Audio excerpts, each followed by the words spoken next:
Welcome to the Botch Squad podcast. We're a bunch of nasties, and we're here to... Hey, hold on. Yeah. I'm not a nasty. Last time I checked, Lacey Evans said you were a nasty because you were the one that's a Bailey fan. Bless your heart. Gene, you nasty thing. I don't know what's worse. The fact that you are a Bailey fan or the fact that you're upset because you missed WrestleMania live in Tampa. Well, hell, the rest of the world did too, honey. So maybe instead of sulking in the fact that you didn't get to watch the classy, sassy Lacey Evans live, you take that time to reconsider who your role model is, perhaps. Because let me tell you something, sweetheart. Bailey is not it. So go ahead and listen to your friend Ashley now before it's too late. And drop the trash and get with the class, sweetheart. Because I am the classy, sassy Southern Belle, a legitimate role model, unlike that nasty thing. And I could definitely teach you a thing or two. So, Gene, hopefully, after this message, you can learn to keep it classy, stop being such a damn nasty, and learn what a role model is when you see one. Because you're looking at her. Nasty thing. I mean, I'm probably a nasty because, Sasha Banks. You're definitely nasty for that. She did personally call you out. She did. She did. She said you got to listen to Ashley. And Ashley is obviously not a nasty. Not a nasty. Okay, so me and Sam are nasties, but we have our good friend Ashley here to not only call us nasties, but to also help us review Money in the Bank 2020. And, what a show that was. What a show. But first, a toast. A toast? To Lacey Evans, even though she didn't win. Hey. Cheers. Cheers. Feel classy already? Very well. All right. As I try not to drop things. Yeah. So, Money in the Bank. How do you guys feel overall about the pay-per-view? Even though we missed a couple matches. At first, yeah. The ladder matches, though. Ooh. Yeah. The ladder match. So this Money in the Bank, for me, I don't know. And as empty arena pay-per-views go, it was pretty tight. All the matches were pretty fun. I don't know, that one was a title match. We'll get to that. All in all, though, great matches, great stories. I enjoyed the way they did the Money in the Bank match. I thought that was genius. And if there's anything we've gotten out of this whole virus that shall not be named, don't demonetize us, don't do it, YouTube, is we've had some pretty good, interesting matches come out of it. We've had the Boneyard match, we've had the Firefly Funhouse, and now we've had Money in the Bank. All in a style we probably never thought we would get, so I like it. How about you? I mean, that was amazing. That was only my second Money in the Bank, so I'm still pretty new to this. By the way, this is her 1-year wrestling anniversary. Woo! 1 year. So, man, the Money in the Bank match I'm just in amazement at how they put that together. There was just so much to it. I mean, if you look at it, it's everything you would want out of a empty arena type of match. Because, you're in the office building, you get the carnage of going floor to floor, breaking through things. Yeah. Baron Corbin. The murderer. He's Carol Baskins. He murdered 2 people. 2. I don't know why he's out here murdering. And why did he stop Asuka from getting the women's briefcase? I don't know. I mean, think about it. That had nothing to do with him whatsoever. At all. He could have just grabbed the men's. Did he think that the match was going to end when Asuka grabbed her briefcase? I don't know. It was like first one to the top. I don't know. Baron Corbin. There was 2 different briefcases. He done broke a wall. He done broke 2 people. He done broke some laws. That man better lay low for a while. Yeah. They after him. Oof. Rest in peace to Rey Mysterio and Aleister Black as they got chucked off of Titan Towers. Yeah, it was absolutely insane. But do you want to go match by match? Yeah. We'll see. Let's start with the ones we missed, I guess. All right. We can just talk about it. All right, so the first match on the card was the Fatal 4-Way match for the SmackDown Tag Team Championships. The New Day, shockingly, retain their belts. New Day. I look at it like this. The New Day has been a team that has gone through all these different phases. It's come from what we thought was going to be a new nation. Yeah, I thought to that's where you were going. Just some heels that were doing a church gimmick, which I mean, It was laughable at first. Biggie preaching was kind of funny. I think he's actually a preacher, or he's done it before. Somebody in his family must be, because he knows how to do it. He knows how to do it. But, you know, you have all these different incarnations. You know, you go from that, they turn face, they get all goofy. Then, you know, they're throwing pancakes and they're Super Saiyans and all over the place. Kofi wins the WWE Championship. Yeah. At this point, do you see any of them not in the New Day? I mean, I'm so happy that they won because they deserve all that they've gotten. All the title reigns, all of the accolades. You know, and they're a solid team to put any kind of belt on. I mean, for what they were given, they just took it, ran with it, and made it one of the best things. They're going to go in the Hall of Fame as a group. Oh, absolutely. Because of what they've done. Absolutely. They are great. They're entertaining. They won a lot of tag team championships. And they put on great matches. You can't really ask for much more than that. I mean, you look at this match, you going in, did we really think the Lucha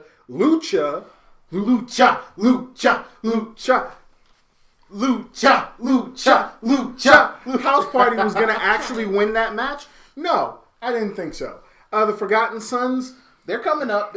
I've heard they've been doing good things in NXT. That's why they called them up. Yeah, but I don't know much about them yet. NXT call-ups, they feel like they might actually be the Forgotten Sons after a while. They might be. It's what it feels like with the track record of NXT call-ups. So. Especially with tag teams. That's why the Revival just left. Is it a call over now? Well, I guess they are a brand now.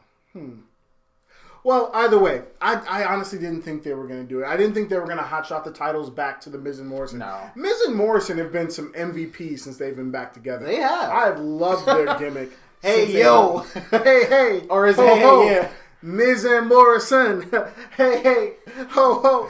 Miz and Morrison. I mean, I don't know. Plus, we love the Miz anyway. Fun. Yeah, he's from Cleveland. Hey, you got to root for the Miz. But all in all, really fun match. You know, the New Day got the win.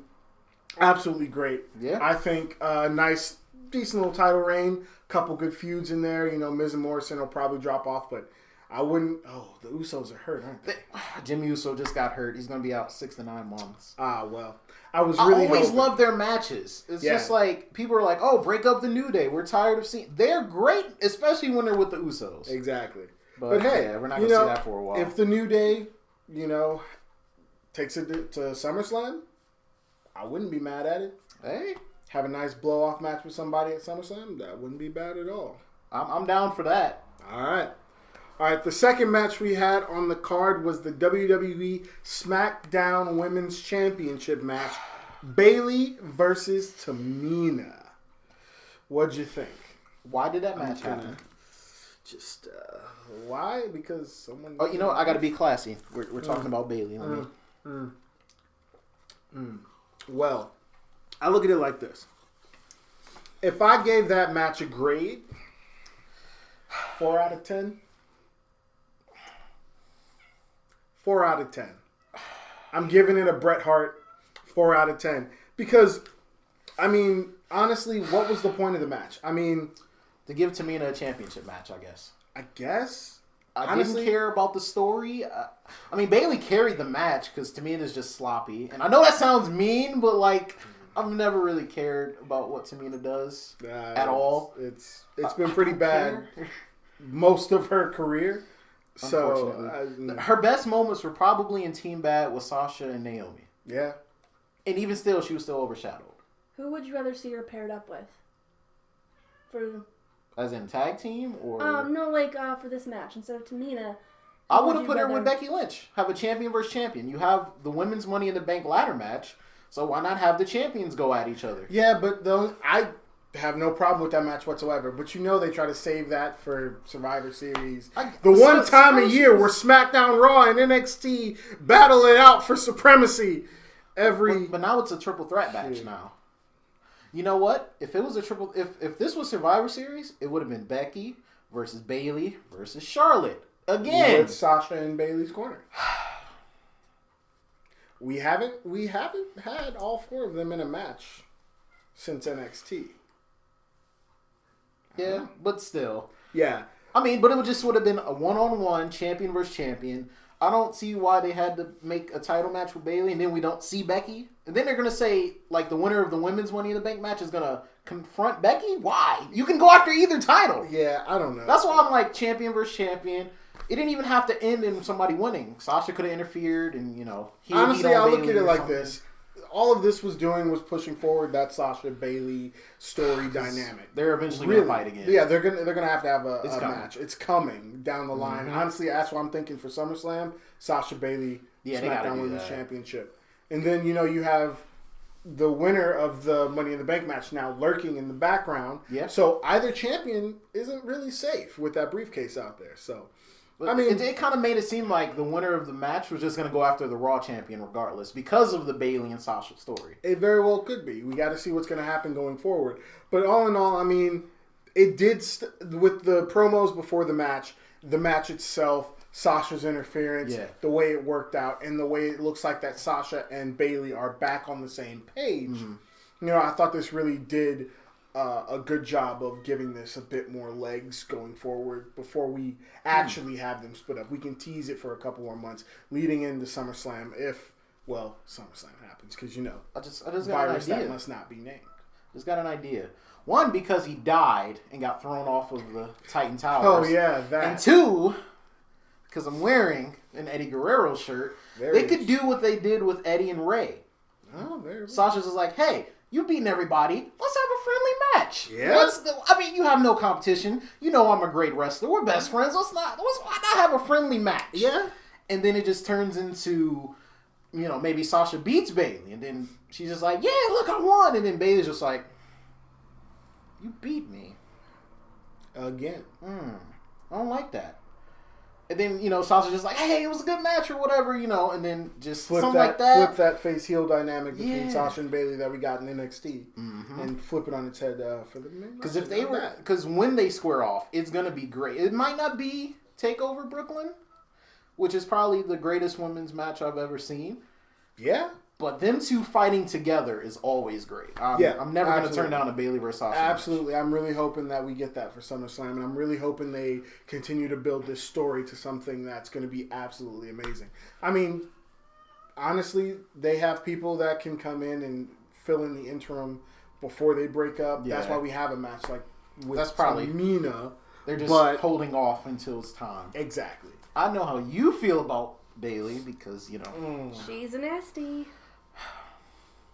I'm not going to say anything because I don't want Lacey coming at me again. I mean, she did come at you hard. She did. Just saying. I don't want no smoke. You don't want the Street Profits. You don't want the smoke. I don't want the smoke. You don't want the smoke. Hey, I got to become classy now. There you go. All right. Well, our next match, we had a lot of title matches just back to back to back to back. It's very interesting how they did that. Our next match is the WWE Universal Championship match. We had Braun Strowman defending his championship against Bray Wyatt. Now, it wasn't The Fiend. Nope. It was Mr. Rogers Bray Wyatt. Firefly Funhouse Bray Wyatt. It's a beautiful day in this funhouse, Bray Wyatt. I'm kind of glad they did it like that, though. Absolutely. This was probably, for the whole pay-per-view, the best storytelling. Yeah.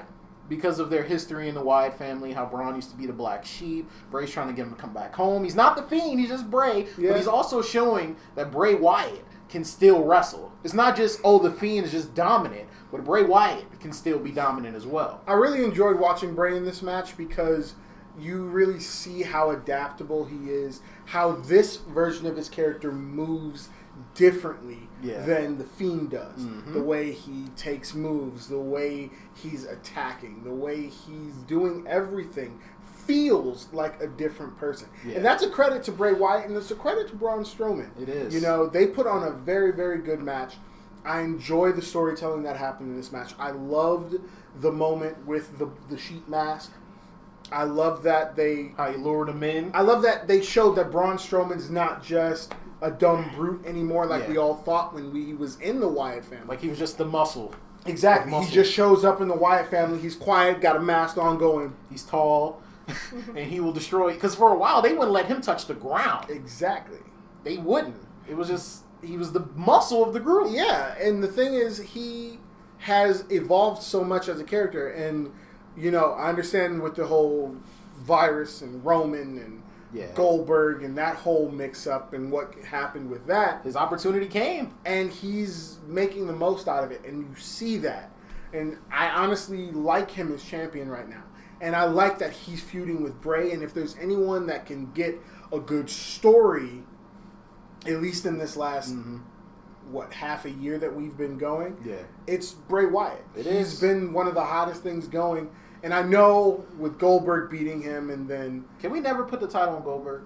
Like, ever? Please? Never? Ever? That's for Vince. You talk to him. Goldberg gonna wind up being a 16-time champion if it's up to Vince. I don't know about all that. He just loves giving him the title for no reason. Hey, look, Brock Lesnar.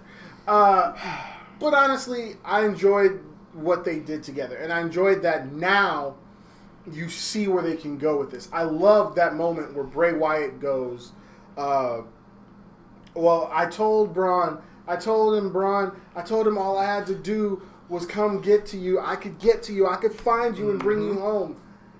And you obviously understand that the Fiend now, after this match, after this loss, is taking over. He's coming out and coming for Braun Strowman with a fiery passion. I love it. Especially at the end, how they had Bray just like leaning against the turnbuckle, just looking like, well, that didn't work. Time for plan B. Exactly. Honestly, great match. But Braun Strowman did come out with the win, got his it was a good match championship too. retention. And honestly, to me, this felt more like Braun's coming out party rather than WrestleMania. I mean, I understand squashing Goldberg that quick. But legit loved it. Loved everything they did with Braun. I hope they continue to do this further. Make it even better. And this feud has a lot it can go off of. So, did you enjoy it? I found it creepy. Good. It was creepy. That's perfect. Yeah. See? That works with Bray Wyatt. Puppets and the puppets. How he was acting during the match. That took it right over the top. Well, which is going to bring out the Fiend now. Yeah, this is going to be fun. This is going to be a fun feud going forward into the summer. Our next match was the WWE Championship match between Drew McIntyre and Seth Monday Night Messiah Rollins. I got a tattoo. You got a tattoo. It's not a real one, man. Not yet. Not coming soon. Join the club. Like, you're the only one here that's not tatted. Join the club. Come on. Hey, peer pressure. I'm going to get one, okay? When they opened up. When they open up and everything's safe, then I will get one. I mean, come on. It's fun. But for now, I just have this. Hey, Seth Rollins, man. Gotta love it.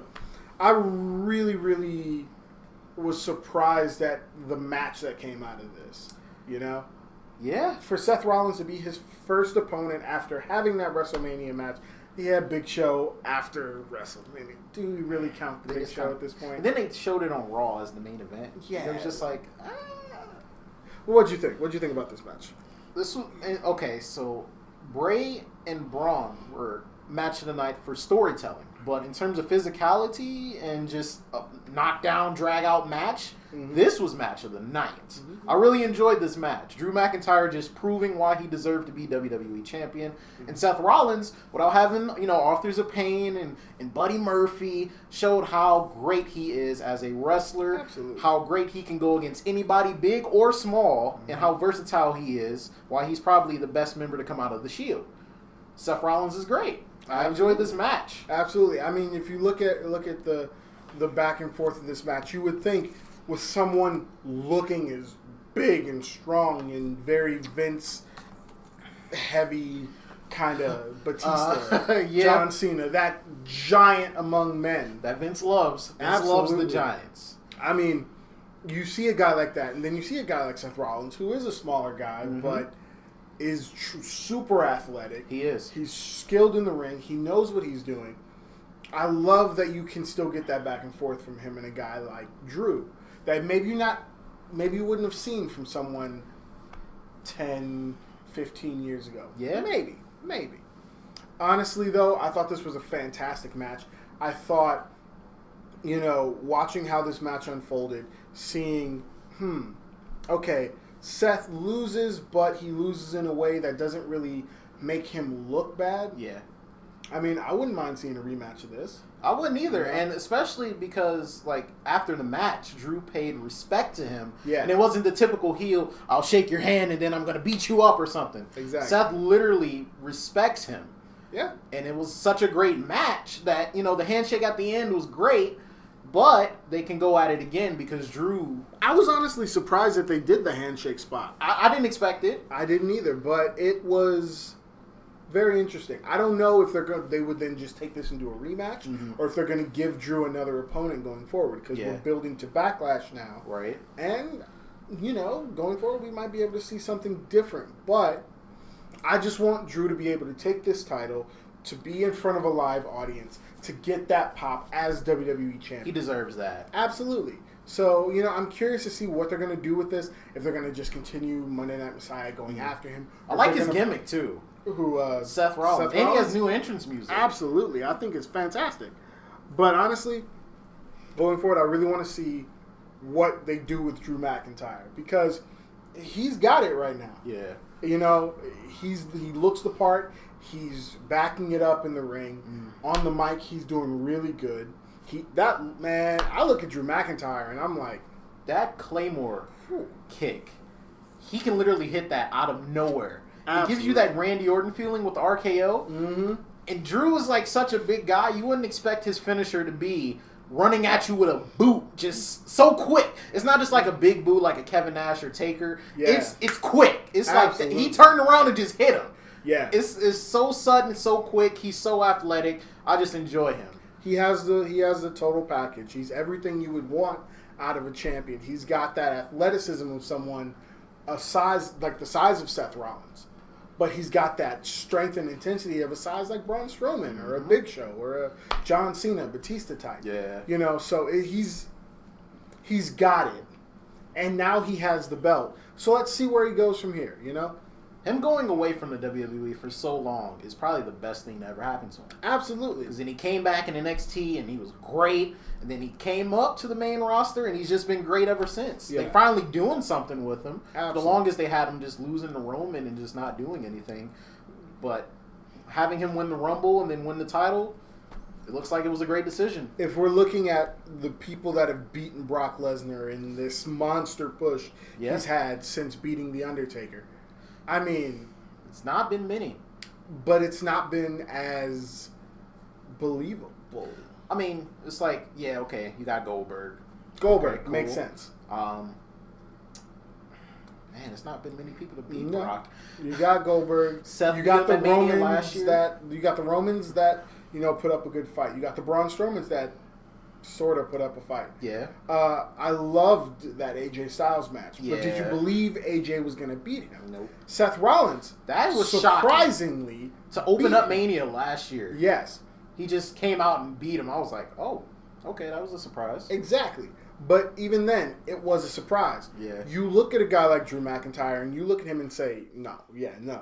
That makes sense. Him and Brock worked well together. Absolutely. I know I give Brock a lot of slack, but he's been doing great lately. Like in terms of like getting people over and, you know, just being involved in the storyline. Mm-hmm.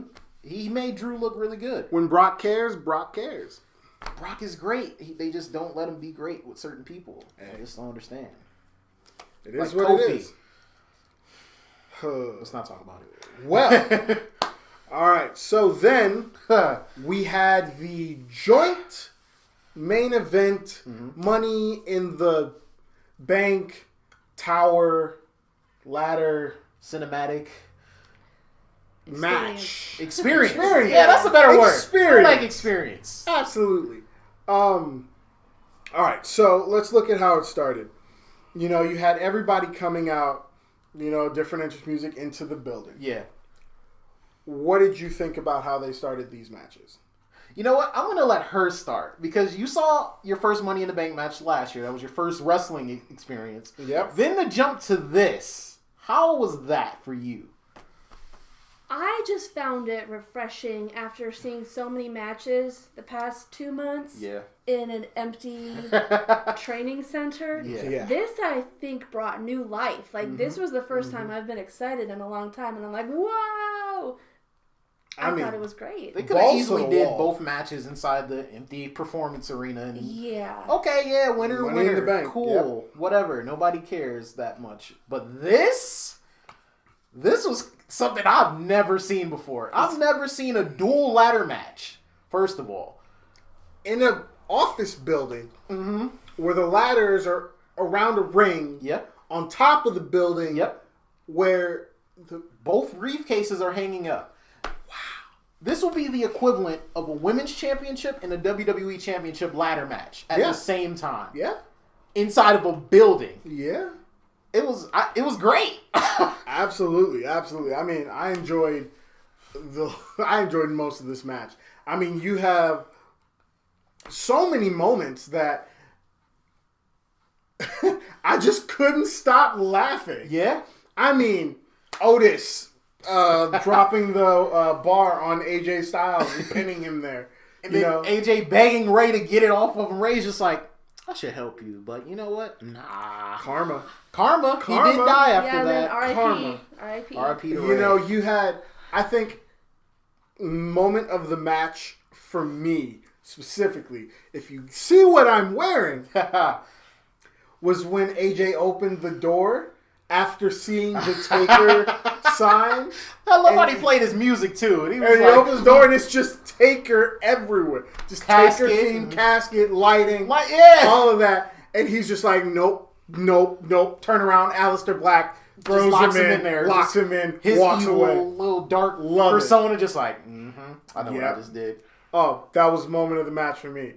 I thought that was funny because everybody's been talking over the last couple weeks about how AJ just comes back after being buried alive in a boneyard match, which, I mean, was fantastic, but he just comes out of nowhere.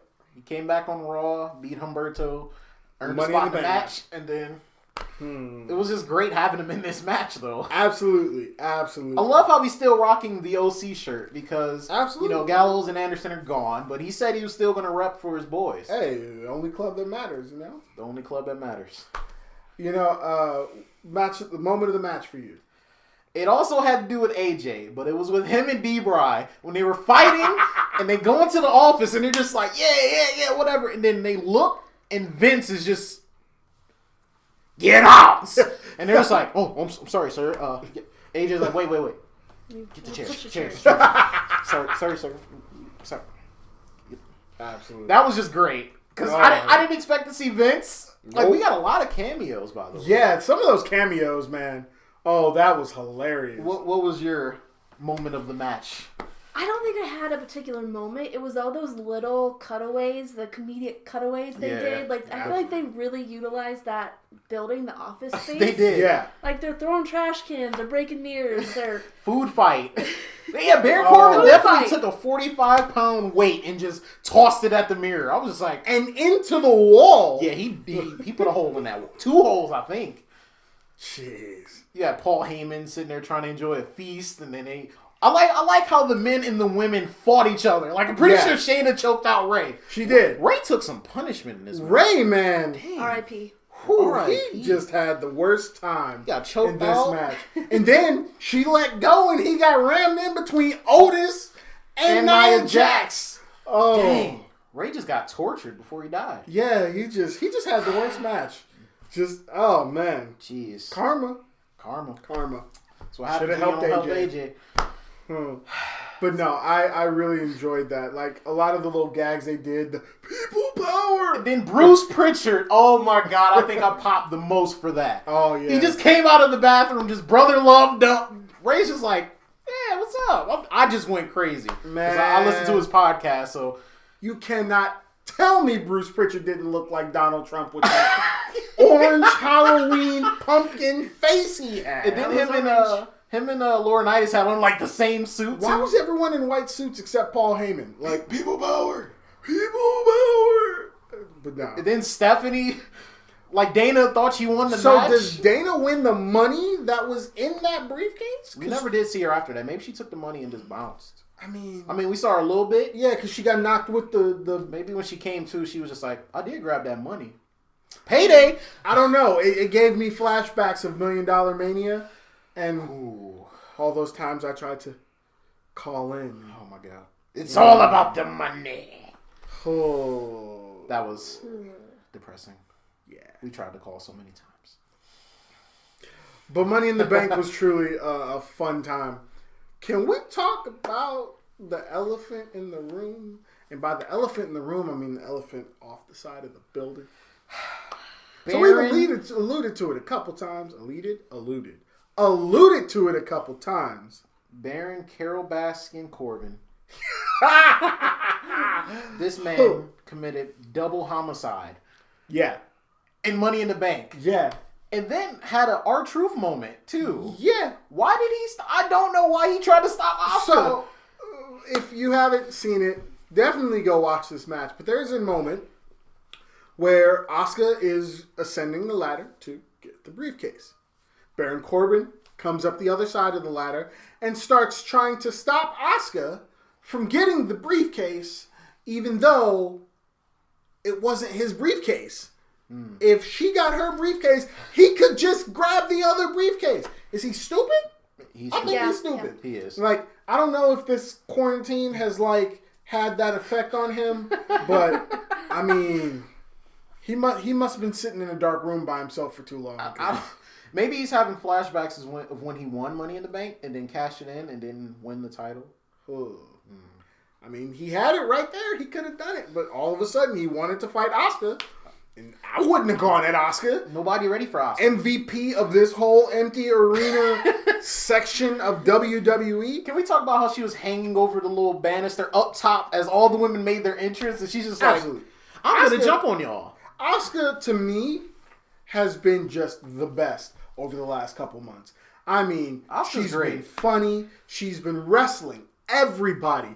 And this match, oh my God.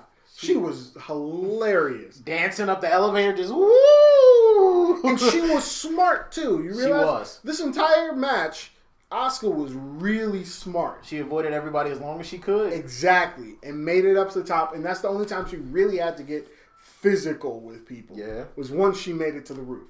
I mean, think about it. Hopping in the elevator immediately after jumping on everybody. Yeah.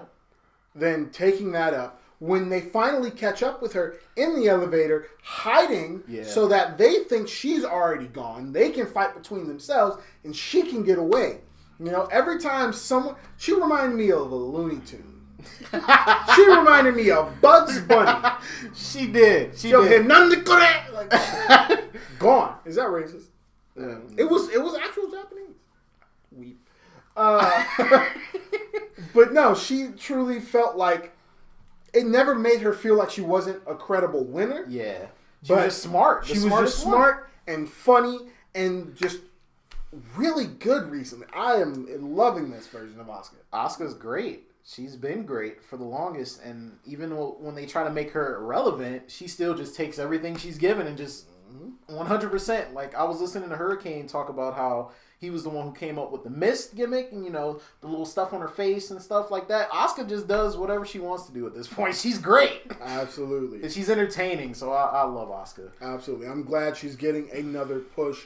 Yep. Hopefully they do something better with her now that she has won the Money in the Bank briefcase. You know, not like what they did when she won the Royal Rumble and then lost her undefeated streak and then did nothing. So wait.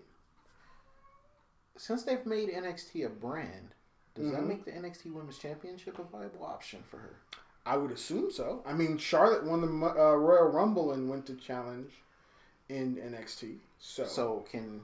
Then that means, yeah. She can go after her in NXT. They said a championship opportunity anywhere, anytime over the next 12 months. Yeah? I'm pretty sure NXT is anywhere.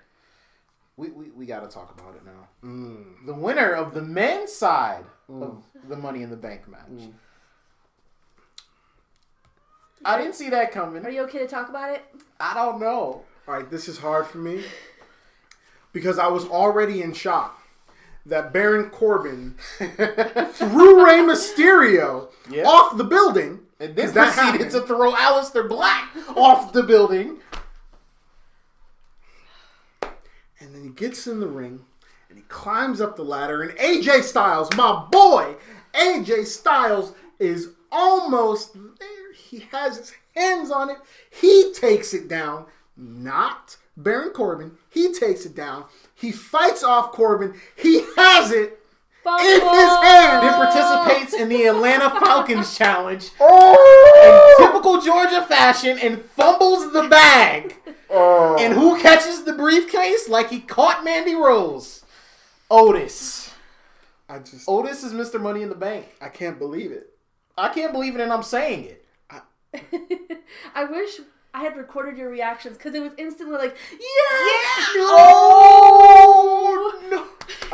I just don't understand. I was in shock for a good 5 minutes. I mean, really, because like, if you haven't noticed, I was rooting for the phenomenal one, AJ Styles. I was too in this match, and he fumbled it away. Like, it's the worst fumble that I have seen since Mark Sanchez. Like, I never thought I would see a worse fumble than that. Yeah. And then AJ Styles fumbled. He had the briefcase. He pushed Corbin off and then was like, oh, no. And then Otis was like, ooh, looky here. Can we talk about how they're just... Otis is going to become a champion, maybe? Maybe. I mean, you put the Money in the Bank briefcase on Otis. I don't think I've been this surprised since Jinder Mahal beat Randy Orton in No Mercy to become WWE champion. Yeah. It's that level of surprise. I thought AJ would... Maybe it was Backlash. Was it Backlash? Backlash. I thought AJ was going to win this match, but my dark horse was Aleister, but he died. Well, yeah, I mean, I don't think he was going to win after being murdered by Baron Corbin. If he would have won that match after being murdered, he just give him a title at this point. I mean, yeah. I'm sorry, Drew. We love you, but how are they going to explain Rey Mysterio and Aleister Black? I don't understand what they're going to do. AJ came back from death, but them? I mean, AJ was only buried alive, and you saw his hand. So he could have crawled out. Yeah. They got thrown over Titan Tower. They're going to go back to them and they're like clinging to the windows. Like... What, Rey Mysterio's going to hit Spider-Man and be like, everybody gets one. Oh, I got you. I can't believe they did that. I just can't believe it. Like, we all were laughing all during the build-up to this. Everyone's like, someone's got to get thrown off. Someone's got to get thrown off. And then they throw 2 people. Not just 1, 2. Wow. Baron Corbin just... Oh, man. That man was angry. Asuka got... No. You died. You too. Just like, why? Why, man? You don't have to murder him. Just hit him with a deep 6 or end of days and they out. Yeah. You don't have to murder him. What did Rey Mysterio do to you? You know what? We need to call the police on Baron Corbin because you got to think about this. He tried to kill Elias. He tried to kill Elias. By the way, Elias came out of nowhere with the guitar too. Elias with the win. You know, he came with the guitar helping AJ, but then AJ fumbled the bag. If nobody knew Elias was there, why didn't Elias pull a Brock? And just go up and get the thing himself? I don't know. He could have pulled a Brock. He was since apparently you don't have to be in the match to win the briefcase. He was too focused on hurting Baron Corbin. I mean, Baron Corbin did try to murder Elias too. Man, so that's 3 counts. Everybody, 3 counts. 3 counts of murder. He killed Elias and Rey Mysterio. Aleister Black, he had to go. Like, no. Oh my God. What is wrong with Baron Corbin? I don't know. Something's wrong with him. I'm telling you, this whole quarantine has got to him, man. I'm telling you. Like, they're going to have to do a segment with the hacker. Like, where's Baron Corbin at? Because he got to go to jail. Oh, man. Oh, wait. Can we get that doctor that was the anger management Dr. Shelby? Yes. We might need to get Dr. Shelby for King Corbin. Because this is worse than Team Hell No. Yeah, this is Team Murder. Literally murdering. Like, why? He had no reason to do that. I mean, I think he thinks because he's King Corbin. And, in history, kings have just murdered people, chopped people's heads off, hung them, neck rope. Yeah. Maybe he's just... I'm a king. You're executed. Yeah. You too, because I don't like you. I just... Ooh. Like, they literally did nothing to him. They've been on Raw. It's minding their own business. And you got to murder them? Wow. I don't know. I enjoyed the pay-per-view, though. Absolutely. Money in the Bank was such a fun time. I enjoyed every moment of it. You would think you'd want, maybe that women's championship match to be a little bit better. Yeah. You think you'd want to see Seth and McIntyre in front of a crowd. You would. But for what we were given, in the way we were given it, it was fantastic. I enjoyed one of the best Money in the Banks I've seen. Yeah. Can we talk about R-Truth though? Why did he call out Tom Brady? Okay, look. He's just trying to be a good R-Truth and get his baby back. And technically, Tom Brady and Rob Gronkowski are on the same team. They are. So as long as he goes after Brady, Gronk might not be far behind. Gronk got to be close, though. I mean, he is in Tampa. Exactly. The Performance Center is in Orlando. That's what you would know. What, 2-hour drive? 3? Oh, I think less than that. Less than that, man. Pull up. Let him pull up and get his baby back. Pull up the training camp or something. Right. What if they're on the practice field and Gronk's going for a touchdown? Him and Brady are training, getting back into the groove of it. And R-Truth just comes out of nowhere with some pads on, spears Gronk, and pins him. Let's make sure we do this right. Because we do not want Rob Gronkowski messing up his knees, his ankles, his tibia, his fibia. Like, he got leg problems. Yeah. We need to not kill Gronk. We need to safely bump him. But, yeah, definitely, I would love that. And then, Tom Brady could always just roll up R-Truth and he could 24/7, 7-Eleven, I-95, South. 1492, Columbus sailed the Ocean Blue champion. I mean, seriously, that would be great. R-Truth needs that belt back. Absolutely.